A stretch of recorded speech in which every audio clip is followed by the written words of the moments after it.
So I have been playing around with ChatGPT, as many of you must have been doing, and I'm quite impressed by what I have seen.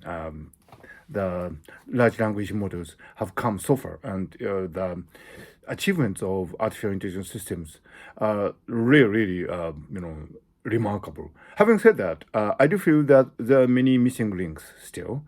And one of the things that I think about when I am faced with GPTN, the current Chat GPT, as I understand, is Chat GPT 3.5, and well, quite in the near future, they might release a GPT 4 and so on, and so, let's see what they are capable of. But I am a avid reader of literature, and I have written some novels in Japanese too, and I'm hoping to publish some novels in English in the future.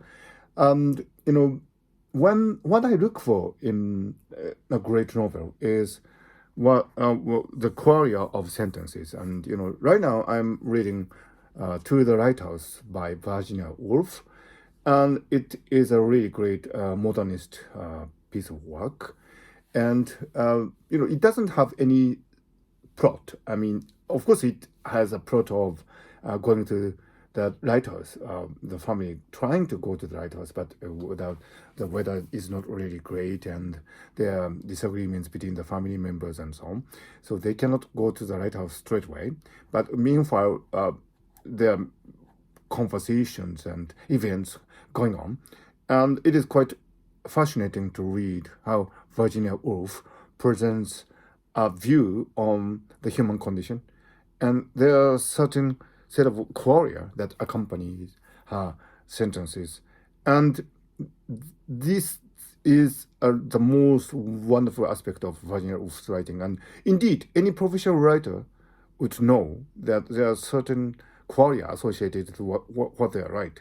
And it actually defines the uniqueness of each writer. For example, Ernest Hemingway, in his novels, has presented a certain set of unique qualia. So when I read, for example, The Old Man and the Sea, Hemingway's last and arguably one of his best novels, there are certain qualia associated with the whole work. And that is what we appreciate, and that is what we look for in a professional writer. And I think the qualia of sentences, the qualia of accompanying the work, is actually what define a great novel. Last year I was reading 1984, A Brave New World, and for Fahrenheit 451, and all these great the so-called dystopia novels, and all of them had a certain qualia of sentences, and that is the hallmark of a great novel and a great writer. Now, when you come to GPTN, this is an interesting issue because it will appear that this artificial intelligence is based on the statistical average or ensemble of a lot of 10 sentences, the corpus of human writings on the internet and on the books and on the documents and so on. So this is kind of an average representation of what human writings are all about. And this is interesting because, in facial perception research, as many of you may know, it is generally accepted that the average face is an attractive face. For example, if you take an average of many female faces, for some strange reasons, the scientific study of attractiveness has focused on female faces, which I find rather strange. We should do the same research for male faces as well. But anyway, it appears that the average to female faces are found attractive by many subjects, and that is probably due to the fact that in the brain we take a statistical ensemble of the faces that we see. So, for example, in Japan, after Westernization, uh, in the modernization process, the Japanese people have come to appreciate more Western faces compared to the samurai era. In the samurai era, the aesthetics of figure on one face was quite different.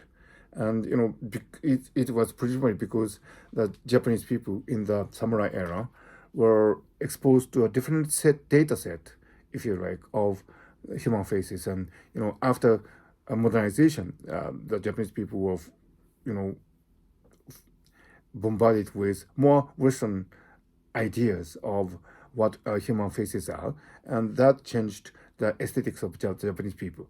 Now it is a mixture in the modern Japanese society, and in any sense, the what the GPTN systems write in terms of English sentences might appear to be neutral, something of a statistical ensemble. And in that sense, they might be perceived as somewhat beautiful.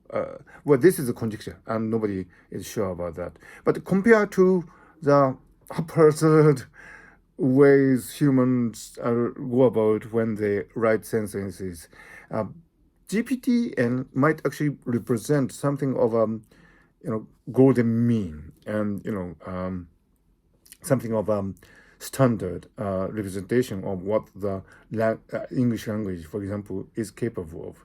So that is a great merit of artificial intelligence systems like GPTN. However, when what we look for in great writers like James Joyce, Virginia Woolf, Ernest Hemingway, is not the statistical ensemble meaning of the English language. It is something more unique. It is something more, for the lack of better words, biased in a unique, individualistic way. Because each of us have only a limited data set. If you look back on your life, you might have lived for 20 years, 30 years, 40 years.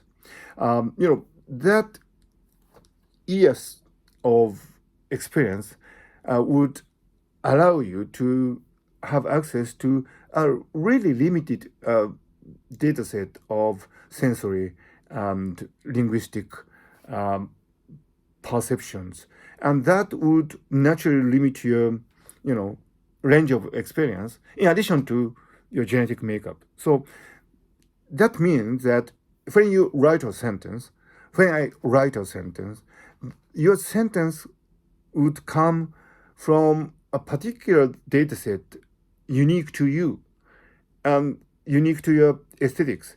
That part of it might have been affected by your genetic makeup. Nobody knows, because that is the most fundamental aspect of you. After at the end of the day, what you're made of in terms of genetics. So you cannot ignore that. But in addition to that, you have your own unique set of experiences, and that is what defines you, and that is what we are looking for in an individual, writer, and that actually defines your unique set of qualia of sentences, and that is what makes you in terms of what you write. So that is not what the DPTN is made for. So in a way, ChatGPT is really great, but what they write uh, tastes so bland, and tastes so barren, and tastes so characterless. And in the future, it might be possible to give what the outputs of the large language models more character, more colorfulness, more unique individualities. But for the moment, I don't see any way we can do that. And more importantly, I don't see how the present approach to artificial intelligence can ever solve the problem of the quality of sentence, because this is, of course, related to the mind-brain problem, how consciousness arises from the human brain, and it also relates to the problem of understanding, This is what Roger Penrose argued in his magnum opus, The Emperor's New Mind. He argued that any conventional approach to artificial intelligence systems would not be able to handle and the understanding of language.